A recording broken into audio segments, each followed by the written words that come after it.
Yo, good morning! I'm Jess. Andito tayo ngayon sa residential area. Dito itinayo yung ating customized farmhouse unit. Ayan, kung mapapansin nyo, andito tayo ngayon sa labas ng gate nila. And ito pong lot area na to ay may 148 square meter. Tapos tara, pasok kayo. Ito po yung ating farmhouse unit. Floor area po nito is 114 square meter. Tapos, ayan, lahat siya, concrete na to lahat. And then, may design siya doon yung facade niya ng natural stone. Dito po, banda, magkakaroon pa yan dyan ng lanay. And then, may porch din dito.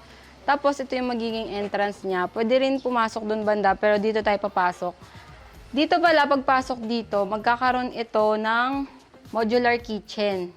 So, magkakaroon din ng kitchen doon sa labas, tapos magkakaroon din dito ng modular kitchen na. Tapos, dito banda, ilalagay dito ng ating client yung kanilang magiging living area pala. Ito yung magiging living area nila. And then, may tiles to, naka-PVC ceiling din ito. Tapos ito, yung ground floor niya, may sukat po ito na 57.54 square meter.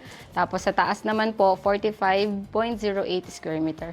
Ayan, very spacious nito. So, papakita natin to after na magawa, bago i-turn over kay client.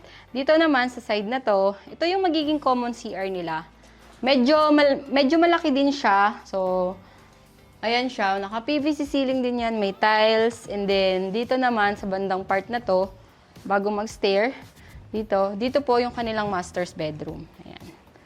Dito sa master's bedroom, kasya dito, merong queen or king size na bed. Tapos, pwedeng maglagay din dito ng cabinet. Depende na po sa inyo, sa client namin, kung ano yung ilalagay nila. Naka-PVC ceiling din to. Tapos, meron din po ditong CR, yung toilet and bath nila. Ayan, naka-PVC ceiling and then may CR. May tiles din po yan.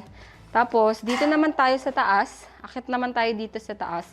Dito po sa taas, may 2 bedroom and 1 storage room. Yung storage room, pwede rin gawing bedroom. Medyo spacious din siya. Naka-tubular din po yung railing niya. Ayan.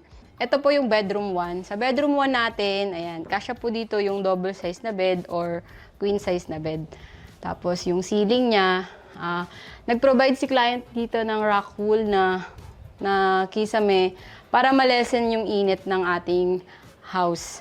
Tapos ito yung bedroom 2, same lang din ng bedroom 1. Pero ang kagandahan dito sa bedroom 2, tatlo na yung yung window niya. Ayan. Sobrang laki ng ventilation dito, yung window niya. Naka-PVC ceiling din to. Tapos ito, high ceiling yan. Tapos dito naman, punta naman tayo dito banda. Ito yung sinasabi ko na magiging storage area nila. Pero, pwede din itong gawing bedroom. Sobrang lawak nito. Ayan, very spacious din. Tapos, meron na rin siyang rock wool. Ayan. Para malesen po yung kanyang init, pwede kayo maglagay ng ganyan sa ceiling nyo. Sa inyong kisame. Ito po ay may total floor area yung taas. Yung second floor na to ay may total floor area na 45.08 square meter. So, abangan natin yung mga magiging finished product na itong customized na farmhouse kasi customized ito.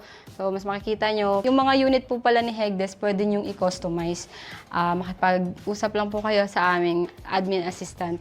So, i-assist nila kayo and also sa aming mga architect and engineer. So, abangan nyo po yung ating finished product na itong customized farmhouse. I-house tour po ulit natin ito. Sana po ay nag-enjoy kayo sa inyong panonood. Ayun lang po. Thank you for watching. Bye!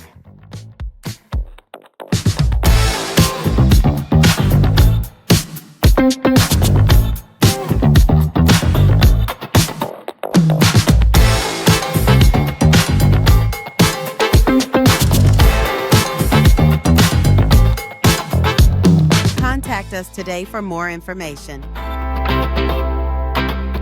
Follow us on Facebook, Instagram, TikTok, and YouTube.